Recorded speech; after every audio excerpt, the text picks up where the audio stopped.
Welcome to the Impact Learning Visionaries podcast, where we celebrate the unsung heroes of the learning and development industry. As always, we'll be bringing some laughter and a bit of fun along the way, but more importantly, you'll get some incredible insights, key lessons, and unique perspectives on everything related and possibly unrelated to training and development. Let's get this show on the road. Hello everybody, and welcome to our latest episode of Impact Learning Visionaries. Today we are joined by Stefan, who is the CEO of Nifty Learning, a learning management platform that helps companies make data-driven learning investments in employees. Liz previously worked at Xerox with Fortune 500 clients as a learning solutions specialist, managed global learning plans, implementing technical solutions and developing operational processes specific to learning and development. She also hosts the L&D Spotlight podcast, where professionals share insights, advice, and real stories for learning impact. That sounds very, very similar. So this should be an interesting conversation. Welcome to the podcast, Liz. Thank you for having me. It's interesting being on the other side. I'm very excited for this conversation. That's great. Well, I'm excited to see where this goes as well. I think the similarities, I think there's a common word. And I mean, our podcast was born in the space of not only wanting to showcase learning and development people who are making an impact, but also just understanding what impact means in learning. And I know it's an area that you're very passionate about. So what does impact mean for you in the learning sense? I would say that there's little point in having a learning and development component in your business if it doesn't address business needs. And for me, business needs is equivalent to impact. So if I think of learning and development as a support business function, then what does it support and how? And that what, in my mind, refers to business KPIs, performance improvement, more money to the bottom line, more engaged people, retention, anything that has to do with the health of a thriving business. And how to do that is basically L&D's intervention driven by these KPIs to increase the things that need or can be increased by learning or through learning. And what are you seeing as the biggest challenges that companies and learning and development professionals are facing in terms of getting to this kind of state that you've described, this kind of impact? This is a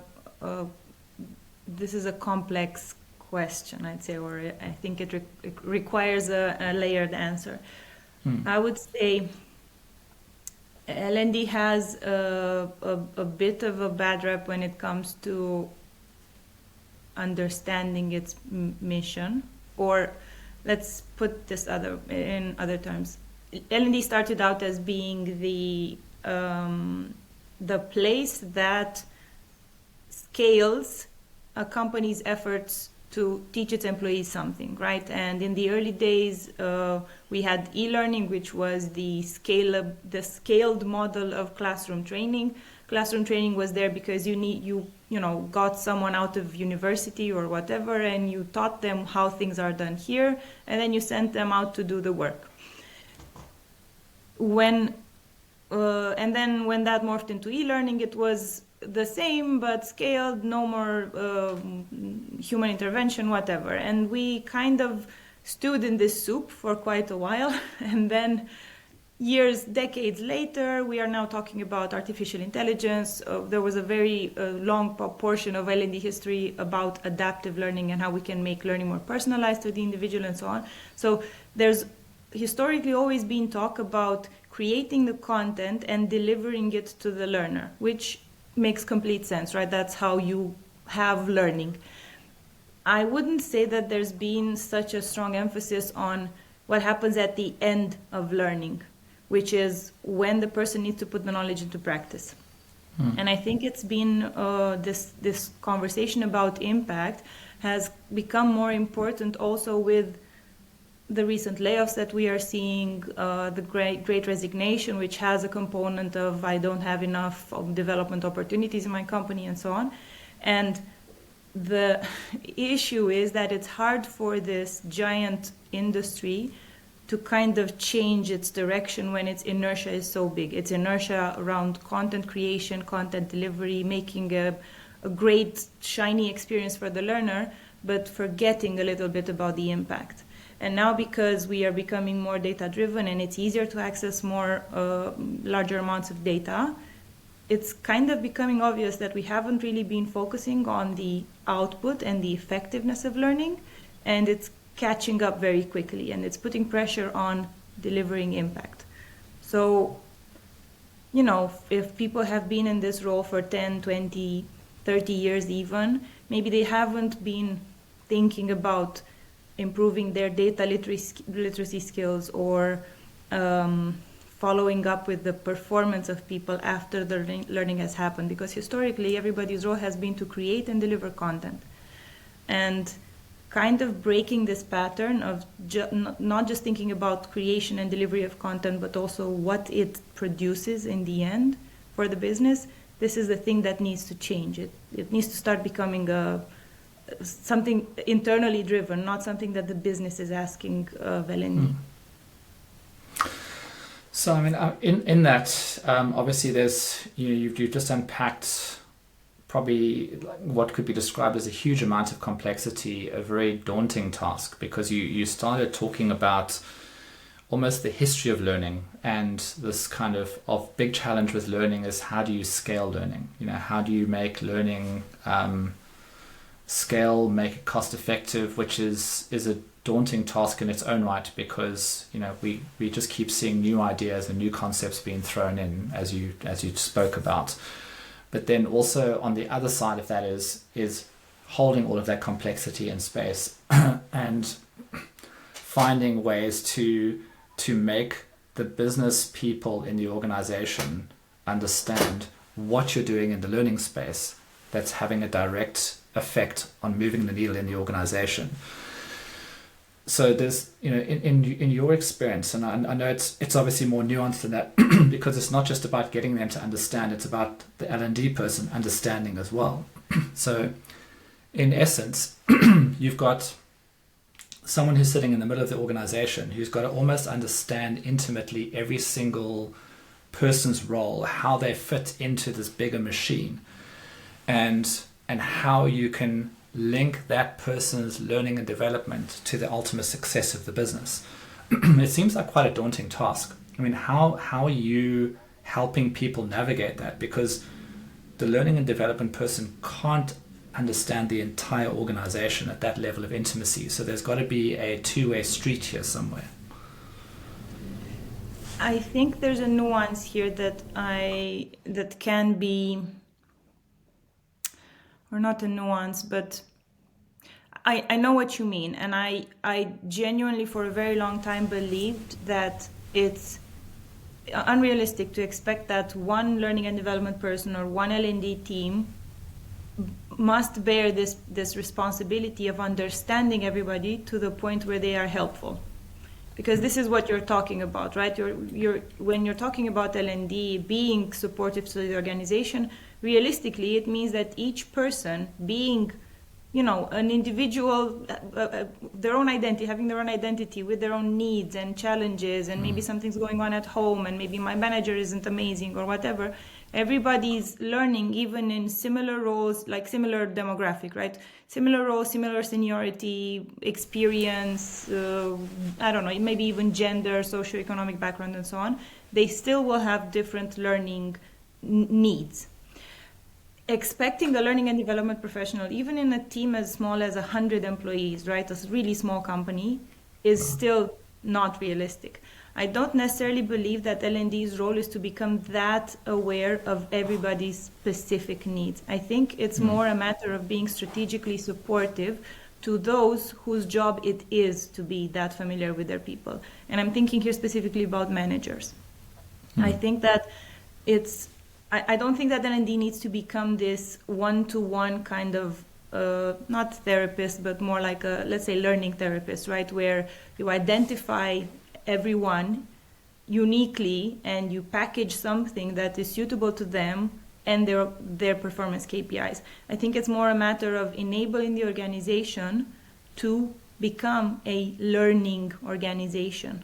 And when I say that, I mean, I don't think it's L&D's task to teach you how to sell something or do customer support. We can create the content for it. We can put it in a library. We can organize cohorts. We can do one-off interventions for, I don't know, specific coaching or whatever.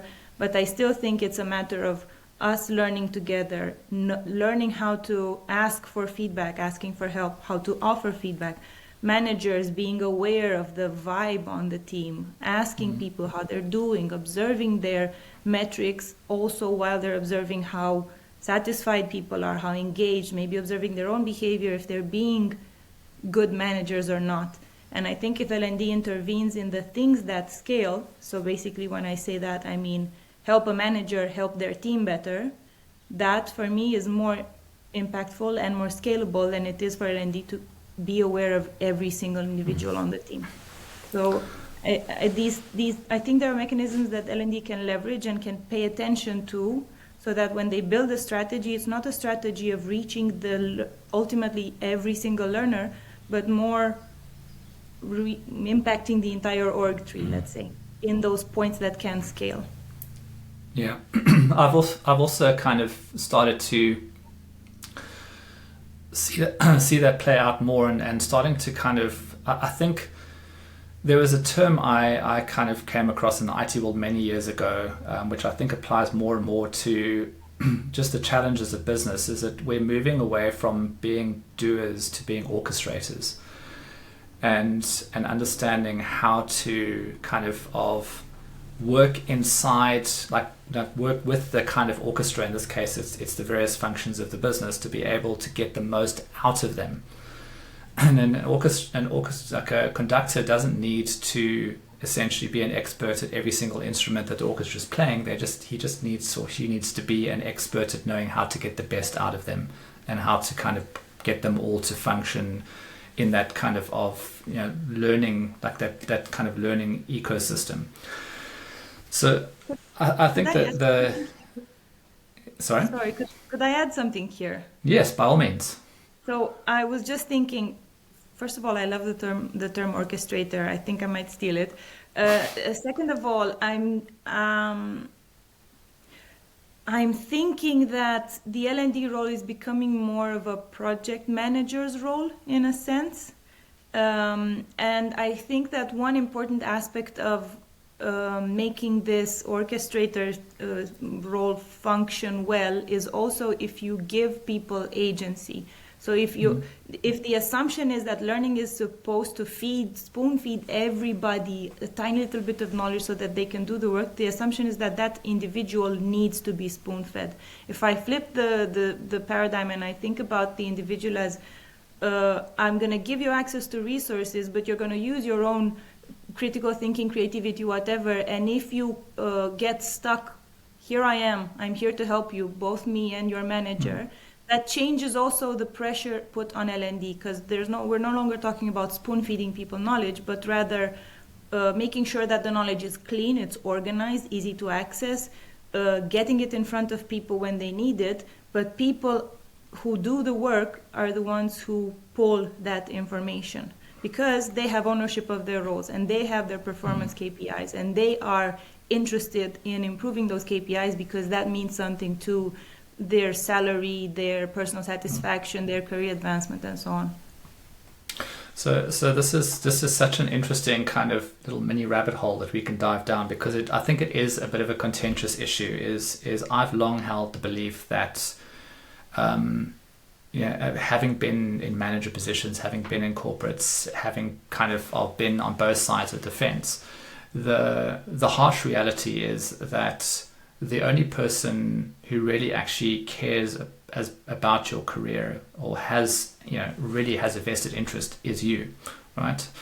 So, and I think one of the big challenges, of course, is that many And especially as we kind of see more kind of graduates and junior people coming into organizations, there's almost this opposite of like, I'm just here, tell me what I need to learn, tell me what I need to do. I kind of take more of a passive role in the growth of my career, and almost ends up becoming, an outcome as more of a planned kind of strategic thing. I don't know if you've observed that, but I guess there's the reason I'm asking that is if the nirvana is that everybody owns their career and everybody drives their learning, then we come to this very interesting challenge that L&D people will have with personalization, because everybody is unique and everybody's on their own journey, and it's a question of how much can you let go to enable that versus how much control and consistency. It's such a challenging balance to hold inside an organization. Fair, but I don't think it's L&D's job to keep that balance. Okay. I genuinely don't think so. I think L&D, being in a support position, they should and could support whatever is going on. If that organization is hiring people that they plan to micromanage, then L&D will have a certain shape and size, and it will behave in support of micromanaging, which is probably soul-crushing for a lot of L&D professionals. If that organization is hiring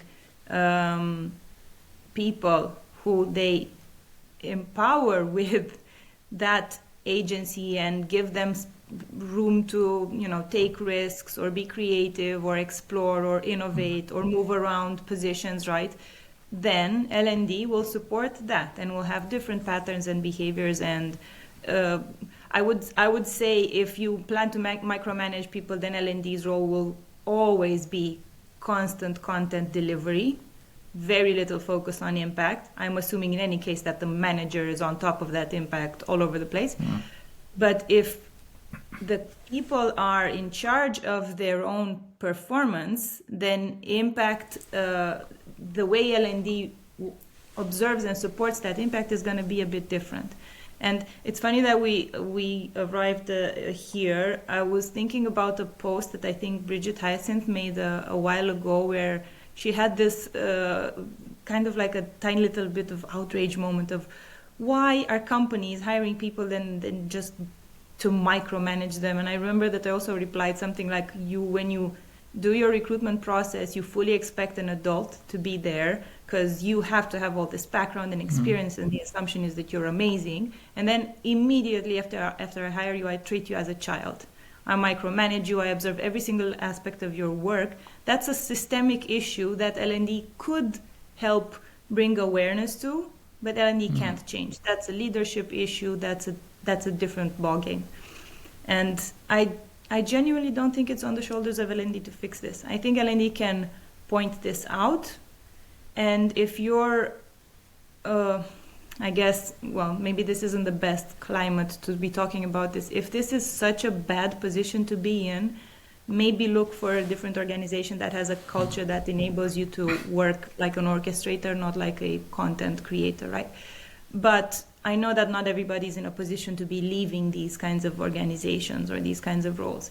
I would still bring it forward, because since I'm the kind of role that has access to so much information across the organization, I'm going to start noticing things that aren't related to L&D, things that are related to culture, to respect, to ethical behaviors, and so on.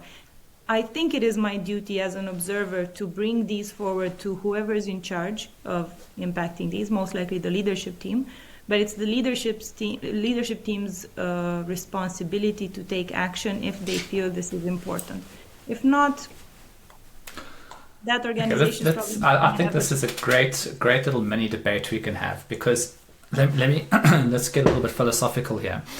Yes, gladly. So you've kind of pointed out that this isn't learning and development's essentially kind of challenge to fix, although in a way, part of me wonders, is it really that simple, right? So let's look hypothetically at, you're a new learning and development manager coming into an organization, and part of what you've kind of alluded to with agency is that you give people permission and agency to kind of behave in a certain way, like to own their own learning journeys.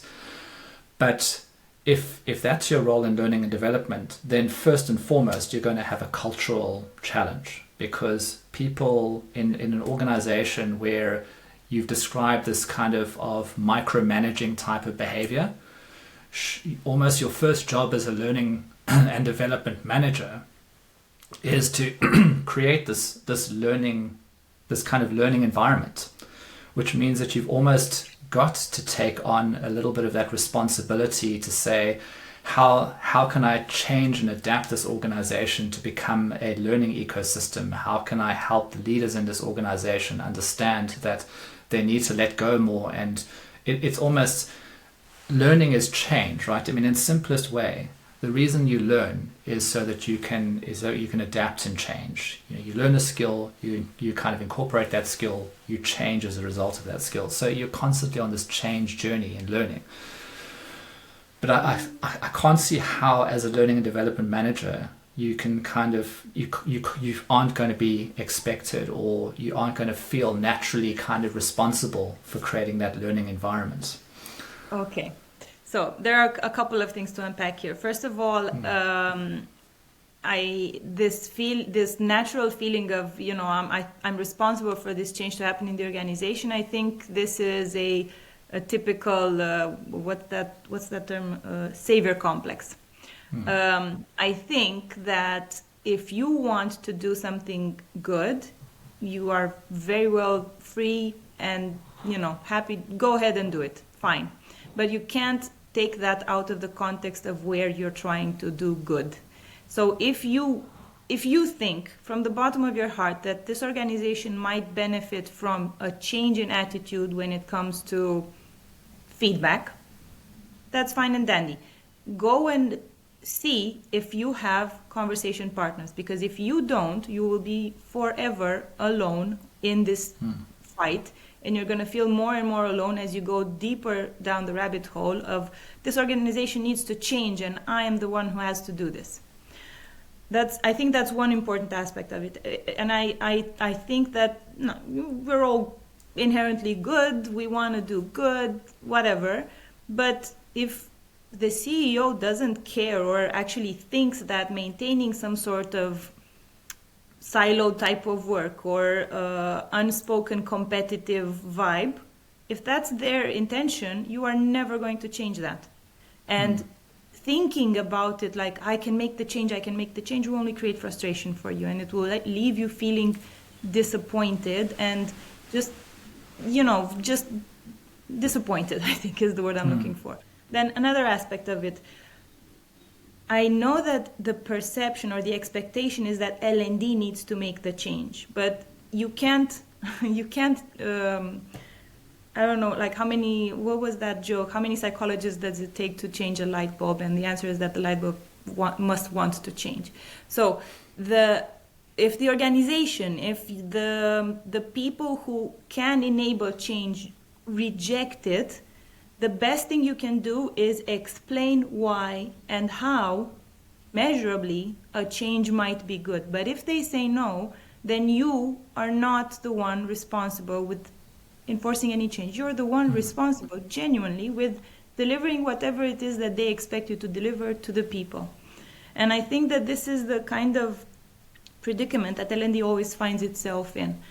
Aspirationally, we're always trying to improve things, but realistically, we never sit to think if the thing we're trying to impact wants to be impacted in that way. It's a value alignment, if you will. And I can't remember who said this. I remember I was on a webinar or a workshop with the speaker. If I remember, I'll share and I'll send it to you after the episode.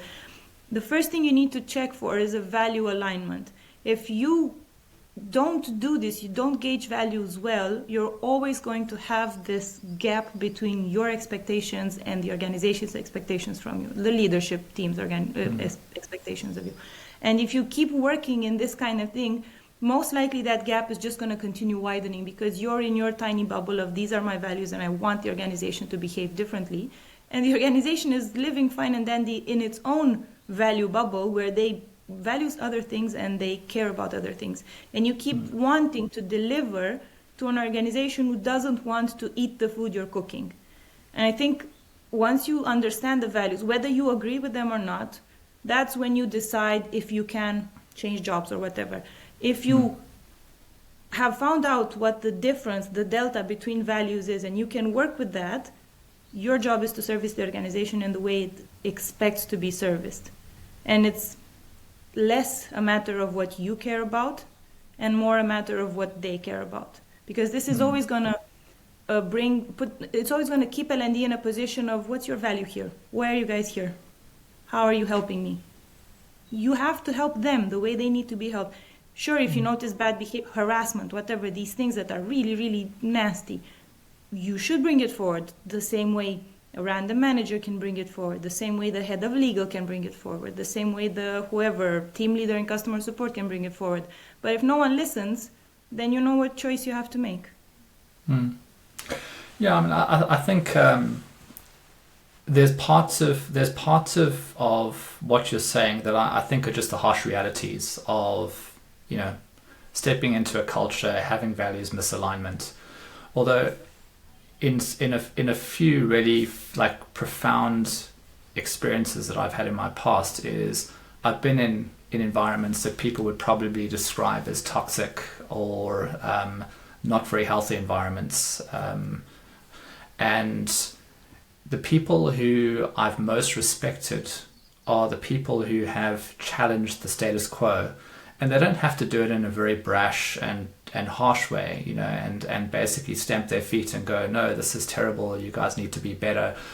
But they're the ones who very, I would say almost very considerately reflect back behavior and behaviors on people that they don't seek or that they don't have values alignment with. And I've just seen like almost a profound reaction from people because it's not an aggressive, it's not a combative or conflict type, it's maybe there's an element of healthy conflict, but I can't help but believe that even in all of the human resources space, I think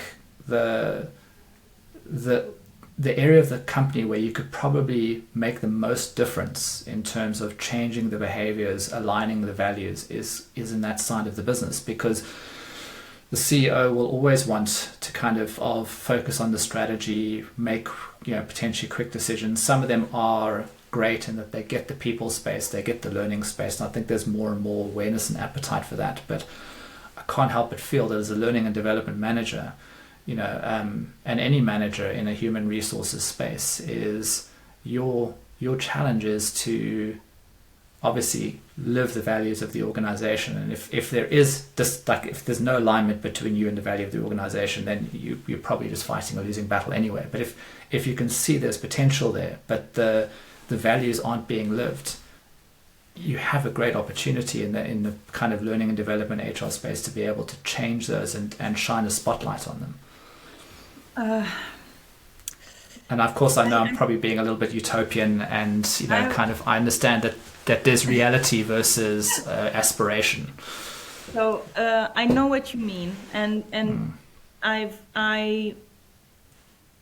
know I'm sounding harsh now, but I almost always find myself in a position that you're describing whenever I'm having a conversation about learning and development. And I'm an idealist through and through. I will always believe in there's a purpose for this. We have to do the right thing. What does the right thing look like, and so on. I think that I think that it's still not helping L&Ds as a profession to become self-aware enough.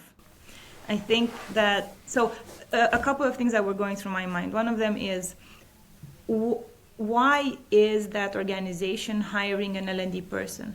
What's the core responsibility of that role? Is it to be an agent of change, to support almost in a coaching fashion the leadership team? Are they bringing in someone who is supposed to have an impact on values and try to change that?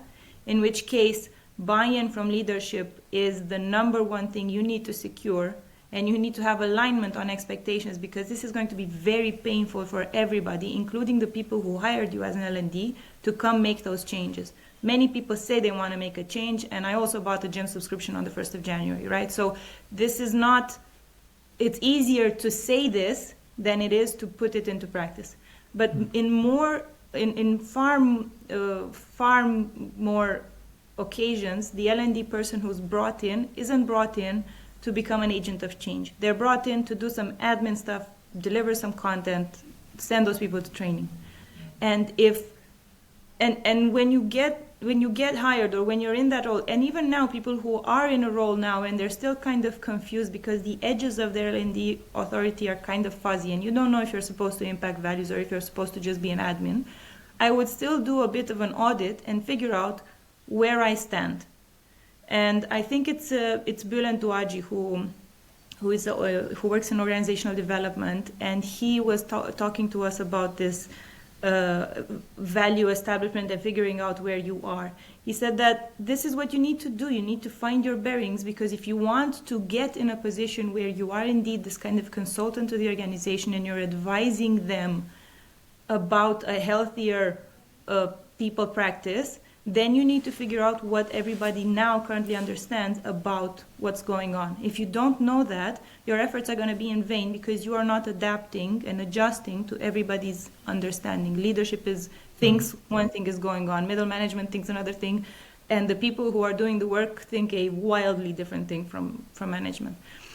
That's one aspect of it. And what was I wanted to say? Oh, yes, now I remember. So, to your point related to this, or my point actually related to expectation management. So I know I have a good friend who is in learning and development, and when she got hired on the premise of, we're going to do magic together. We are a disorganized company. We've outgrown some of our scalable processes. Learning and development is one of them. And by the way, we are bringing you here not just to create like a structure for learning and development, but also help us as an organization just like sediment the values and put them in front of people and sort of start embodying them consistently. And they had a couple of rounds of layoffs, unfortunately, and L&D went out the window super quickly. Priorities related to learning and development and to values and so on. So this is an unfortunate situation, but this is how things are. And in that case, learning and development isn't a value driving whatever. It's first of all, do we need it? Second of all, if we need it, what do we need it for? Performance improvement. Okay, performance improvement is what we're doing right now. Values can happen later, we'll figure it out, but for the moment, survival of the company is the most important thing, and survival of the company is dependent upon performance. So that's what L&D is going to do, end of conversation. And whether this is a healthy or good environment, or the healthy sort of foundation for future change, I don't know, they will see. But right now, if she manages to do what the organization in this kind of crisis situation expects to do, which is to improve performance so that the business can do better, then she will have so much more authority when she starts talking to them about values. Maybe even more than she would have had when the leadership team initially called her in to change the vibe in the organization. So these are things that you need to gauge very, very, and be very, not critical, but very, very bluntly honest, you with yourself. When you're hearing a message from leadership, are you hearing the flourished version that your ears are trying to translate, or are you hearing the reality? because people are going to be nice and they're not going to tell you to your face that I don't know if I really need you here, or if I want your help, or if I think you're very useful. Just like people do in feedback forms post-training, right? That's not impact. That's smile sheets. Yeah, I mean, I think that's spot on, and I think there's an element of that where it's about credibility, right? Is in any job, whether it's L&D or whether you're any other role in the organization, the amount of leeway and agency you're given very much depends on the amount of credibility you've earned. If you haven't proven yourself, people are instinctively not going to kind of give you opportunities to do things that maybe they don't understand that well. Things where you're taking a little bit more of a kind of unclear, softer type of approach into the organization. But from what you've described as well is it's interesting, because if you take a look at an organization and you wipe away all of the kind of constructs that we've kind of been taught organizations should have since the industrial age. It's like it's got a finance silo, and it's got a human resources silo, and it's got an operational silo, and it's got this marketing and sale, all of those things. At the end of the day, it's all actually irrelevant. What an org, like a company, is it's a living system, right? And that system needs to flourish and grow, and in order to do that, it needs to be profitable. It needs to kind of get in enough revenue to grow. And at the end of the day, the components of that system are the people. And it always confuses me why there seems to be this disconnect between the components of the organization that are there to nurture, direct, and grow the people to become more performant parts of the system, from the very kind of people who are kind of saying we need the system to perform at its most effective. It's like a counterintuitive conversation, and the only part that it kind of leaves me wondering about is whether learning and development are doing a good enough job at selling themselves to the organization and building that credibility and building that buy-in. No, unfortunately. So I always think about this as well. Why, if businesses are built on people, why are we treating people like they're disposable? Why are we still calling it human resources instead of people something, or people excellence, or something along those lines? I think indeed this is old school thinking, but I also think that enough earthquakes have been happening in the past 5 to 10 years, let's say, that this paradigm is shifting.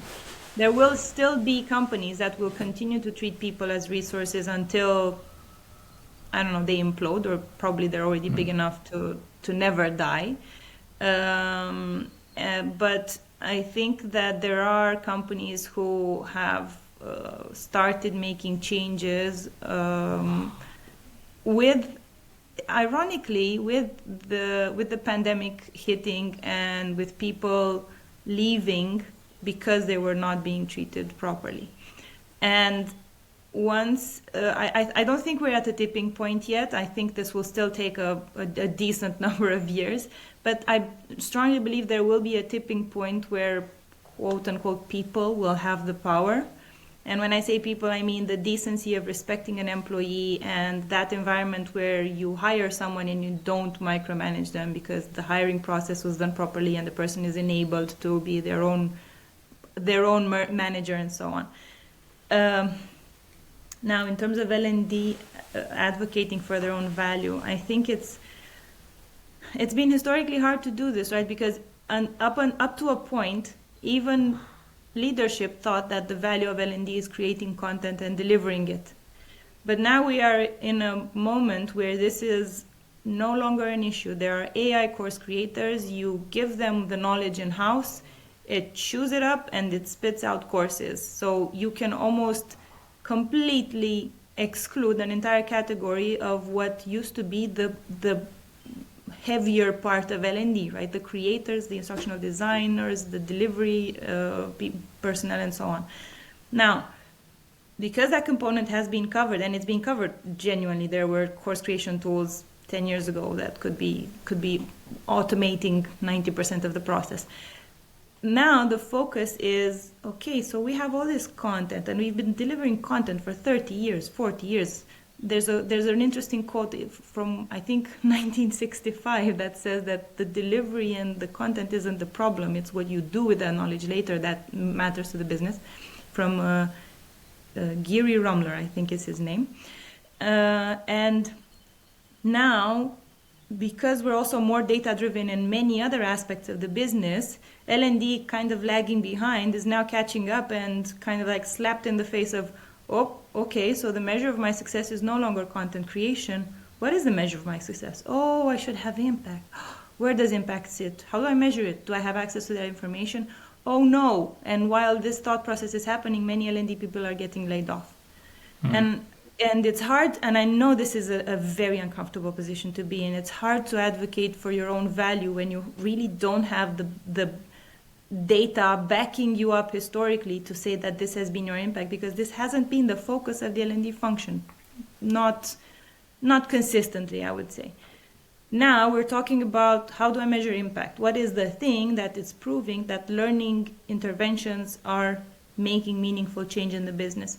And while we're sort of like letting the dust settle on these mechanisms and procedures and ways of thinking, while this is happening, L&D has a good opportunity to seize these initially tiny little nuggets of gold of this is how I'm helping, and then amplifying these, scaling these, and going back to the business, to the organization, to the leadership, and saying, look, this is a place where I intervened and you had a better result. That's why I'm valuable, and that's why you need to give me the resources to scale this kind of value amplification. That we're in the middle of it. It's very tough, and it's even tougher if you as an L&D professional won't recognize that this is what's expected of you in this new paradigm. So I know this is obviously an area that you spend your life working in. Is you've got a platform that's there to kind of help L&D people, kind of define and build these metrics. But when you go into an environment, how do you help them essentially kind of shift towards those metrics and identify those metrics?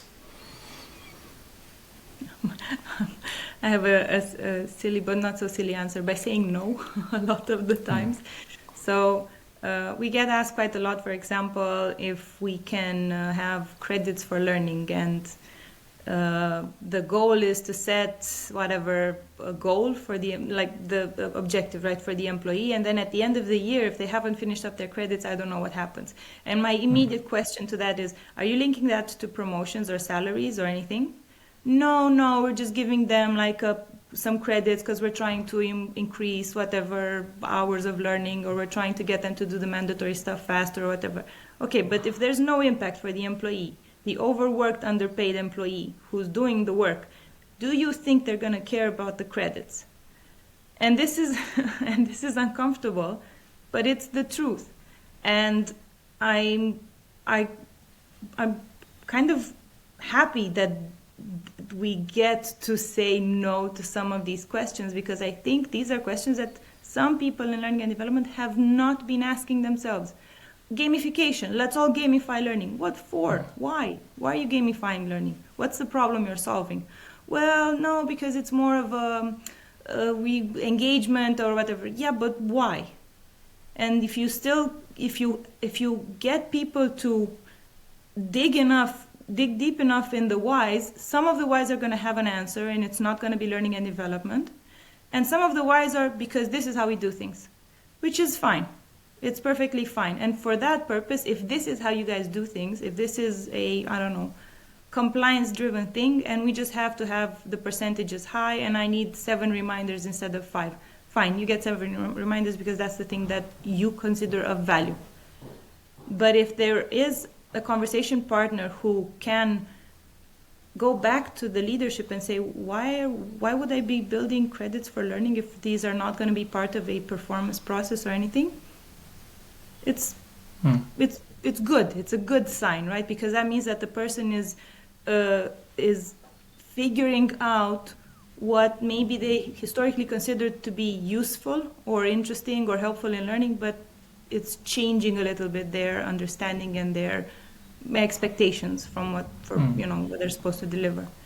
I don't know if I answered your question. Yeah, I think what I kind of took away from that is you're performing a role there which is almost challenging the status quo.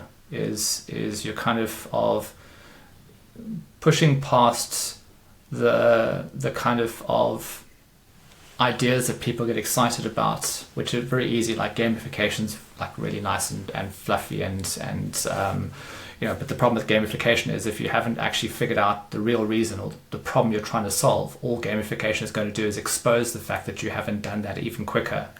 And you're going to spend a lot of money to find out that you've actually not solved any problem. Good catch. Very good catch. I agree. Yeah. But I mean, yeah, so I think it's definitely like, the advice that you're imparting here is keep asking why, keep doing that root cause analysis, keep trying to understand, like right at the heart of something, what is the problem I'm trying to fix here? What is the purpose? What am I trying to do? And then work backwards from that. It's kind of what I'm hearing.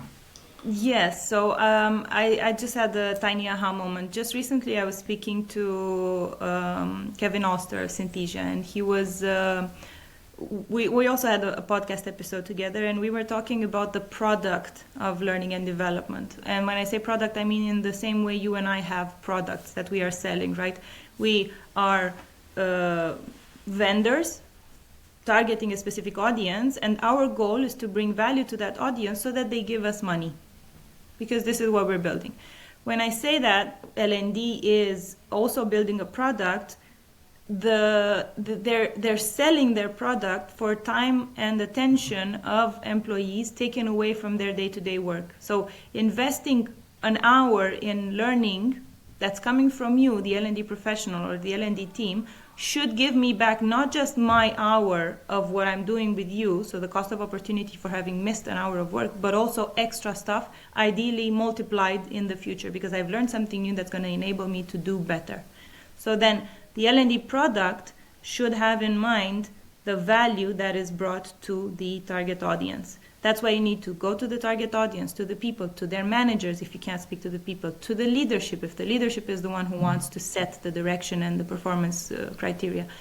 Build for that, check for that, iterate based on that, and have that value and impact built in. And when people say things that they've heard somewhere and they're just repeating it, or just come with their own background and experience and say, I need a training for this, or I need a course for that, your question should always be, what's the problem you're trying to solve? What value would this bring to you? What are you expecting to see change from this particular 45-minute course? So if someone comes to you and says, I need a 45-minute course on anti-harassment, do you though? Because I think you need a page of don't be doing shady stuff, because this is how you avoid harassment. I don't think you need a 45-minute course. First of all, how do you know it's 45 minutes? What if it's 13? What if it's 2 hours and a half? What if people will never get it, even if they watch the 45 minutes, because they're just, I don't know, shady? So you need to be, I think this is the strongest way for you as an L&D to be your own advocate. If you are not asking people why they want to do something, that means you're just a sponge, right? Everybody's just giving you stuff, and then when you squeeze yourself out, you create what? Courses? But if you ask people why they need that thing, that means that you are listening. You care about their objectives, their goals. You want to not waste their potential future time by being the most valuable you can to them. And you do that by digging deeper into their problem. Because they will come with a predefined idea of what you're supposed to be doing as an L&D professional, and you're supposed to change that paradigm if you don't want to just keep creating courses. I think that's great advice, and I think we're going to end it there, just from a timing perspective. But just what we always ask our guests on the show to do is at kind of end off by just sharing with us a kind of a book, a podcast, something that's kind of happened to you recently that's had an impact on you or profound change. Oh, profound change, gosh. Therapy. I'm an advocate of therapy.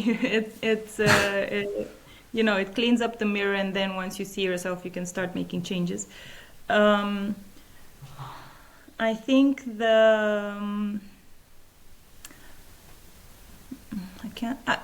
I'll tell you, one of my go-to books is Radical Candor by Kim Scott. I really, really think it would be simpler for more of us if we found a way to be diplomatic while saying what bothers us or how things went wrong. And once we do that, even just for L&D professionals, but I think it's a thing that is useful for organizations in any case.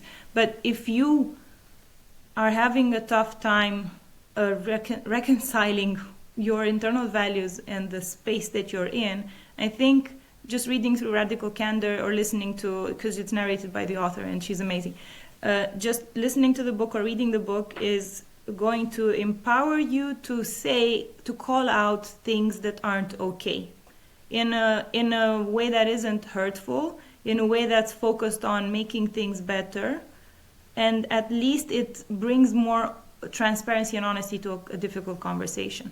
And maybe it shortens some paths, maybe it might even eliminate some negative aspects in your work life, whatever. But I think it's a healthy way to be going about business.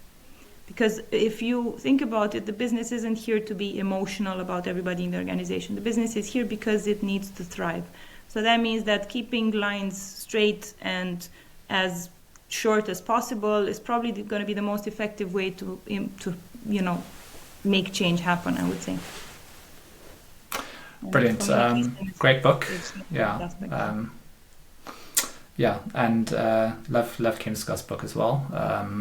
I think more of us need to do it, and remembering as well that it's a two-way street, and from the recipient side, seeing feedback as a gift. Liz, thank you so much for joining us today. It was I felt like I had a really, really great debate, and I could have carried on for at least another hour debating a whole bunch of stuff with you, and loved every second of it. So thanks so much for joining us on the podcast. Thank you as well for having me. I hope I wasn't too abrasive, but I'm very happy to have had this conversation. These are the things that I'm most passionate about. So thank you for giving me an opportunity to share. Brilliant. Thank you. Hey, thanks so much for joining us for this episode of Impact Learning Visionaries. If you found it interesting or helpful, please subscribe by clicking on the button down below so you don't miss our next one. Also, be sure to check out our Reality Bites blog for more information on how technology is aiding in learning development. Links are all in the description below. Go check it out. Thanks a lot. Bye.